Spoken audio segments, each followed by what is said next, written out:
O rico avarento e o pobre Lázaro. Lucas, capítulo 16, versículos 19 a 31. Parábola do rico gozador e do pobre Lázaro. Havia um homem rico que se vestia de púrpura e linho finíssimo e se banqueteava esplendidamente todos os dias.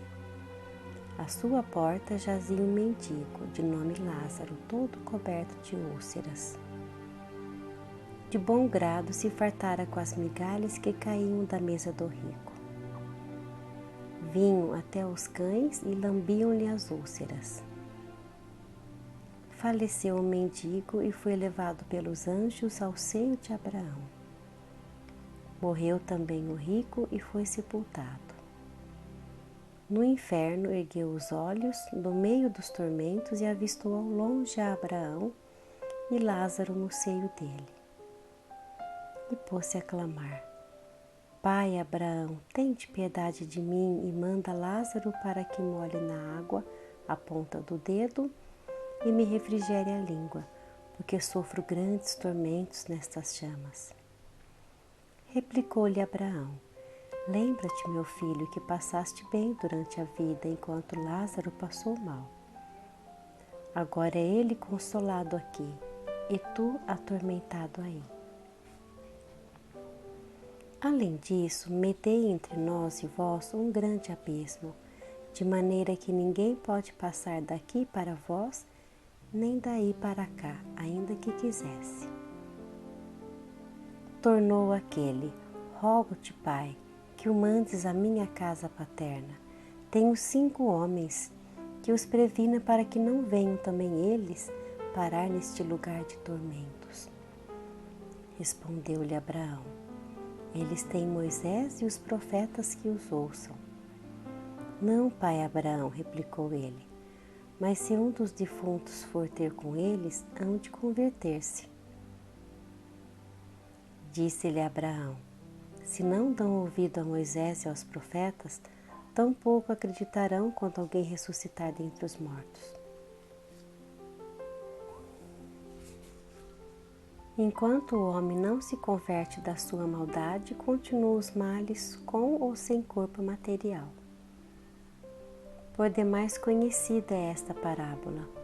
Um ricaço vivia luxuosamente no seu palacete, vestindo-se com os tecidos mais finos e banqueteando-se esplendidamente todos os dias. E à porta da sua residência jazia um pobre, coberto de chagas e meio morto de fome, ansiando por catar as migalhas que caíam da mesa do ricaço. Morreu o pobre Lázaro, morreu de fome. Algum tempo depois, morreu também o rico. Morreu provavelmente de indigestão, porque quem se banqueteia esplendidamente todos os dias não pode ter vida longa. O texto menciona que o rico foi sepultado certamente com música e discursos. Lázaro provavelmente não foi sepultado, mas jogado ao monturo. No inferno, levantou os olhos. Não os olhos físicos que estavam enterrados, mas os olhos da consciência. Isto faz supor que o corpo físico seja uma espécie de tampão opaco que não nos deixa enxergar nitidamente o que realmente somos. Parece que depois da remoção desse tampão opaco, o homem enxerga melhor a sua realidade espiritual. Segue-se então um estranho diálogo entre o rico no inferno e Abraão, representante do mundo espiritual nas alturas. O rico, do meio dos seus sofrimentos, pede a Abraão que mande Lázaro refrigerar-lhe a língua com uma gotinha d'água para aliviar um pouco os terríveis sofrimentos nas chamas do inferno. Abraão, porém, nega-se a atender ao pedido, acrescentando que há um abismo entre os do inferno e os das alturas, de maneira que não há possibilidade de transição de cá para lá, nem de lá para cá. Destas últimas palavras concluem muitos leitores a impossibilidade de uma conversão após a morte. que sem fim são os sofrimentos dos condenados ao inferno, como sem fim são os gozos dos habitantes celestiais. Entretanto, convém notar que o texto não menciona com uma só palavra algo como conversão do sofredor. O que o rico pede é unicamente alívio das penas. Não se mostra arrependido da sua vida pecaminosa. Pensa apenas em como aliviar o seu mal, sem se converter da sua maldade. A sua mentalidade pecadora continua a mesma que foi durante a vida terrestre. Continua a ser pecador, um pecador sofredor, depois de ter sido um pecador gozador. O que ele pede não é possível em face da inexorável justiça e justeza das leis cósmicas. Enquanto durar a culpa, perdura a pena. Enquanto existir a maldade, persiste o mal. É este o intransponível abismo mencionado por Abraão. O rico, condenado por sua própria maldade, não pede reencarnação para se converter numa nova vivência terrestre. Pede apenas que Abraão mande Lázaro reencarnar ou ressuscitar a fim de prevenir seus 5 irmãos vivos para que não venham a sofrer o que ele está sofrendo. Não pede que seus irmãos se convertam pela pregação de Lázaro redivivo, pede apenas que não venham a sofrer o mesmo mal, embora não renuncie às suas maldades.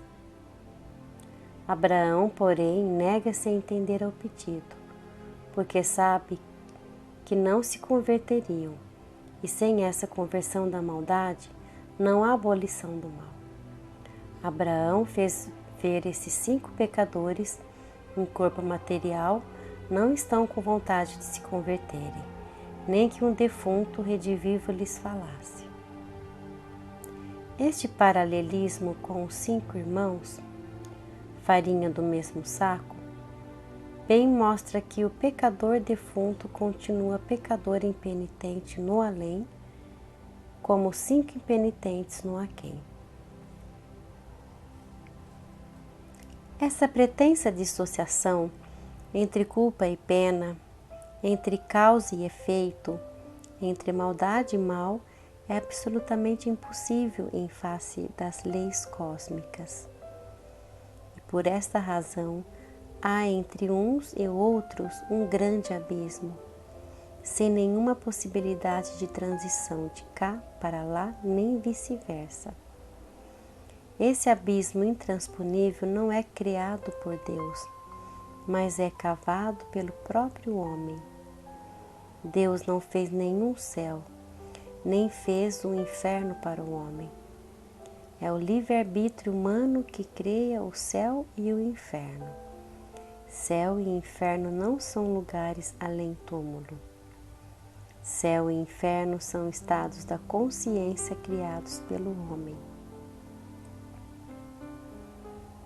O reino dos céus está dentro de vós, e o reino do inferno também pode estar dentro do homem.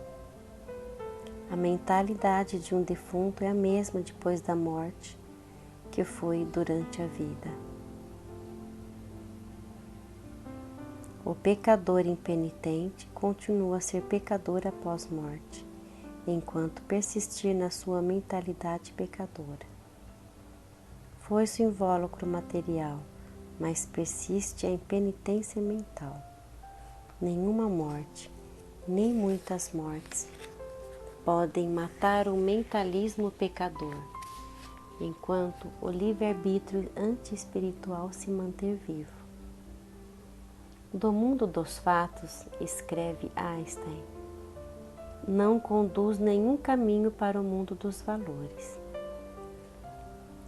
O fato da morte material não destrói o valor negativo do materialismo mental. O pecador que na matéria foi pecador não deixa de ser pecador fora da matéria. O materialista gozador se converte no materialista sofredor e continua a ser materialista pecador. Por isto há um abismo entre nós e vós, entre materialismo e espiritualismo. E se um materialista sem matéria continuar impenitente no seu materialismo, é bem possível que o poder do seu mentalismo materialista acabe por rematerializar o seu corpo. E recomeça o velho círculo vicioso. O materialista volta ao céu material por mais meio século, e assim por diante, 10 vezes, 50 vezes, 100 vezes, reencarnando enquanto não se converter do seu mentalismo materialista. Não é o sofrimento como tal, nem é a rematerialização como simples fato que leva o homem à espiritualidade, como bem prova o caso do materialista sofredor da parábola. O que redime o homem do seu materialismo gozador ou sofredor é uma nova vivência espiritual. Esta vivência, porém, não provém de uma nova materialização ou reencarnação. Essa nova vivência nasce de uma total mudança em seu livre-arbítrio.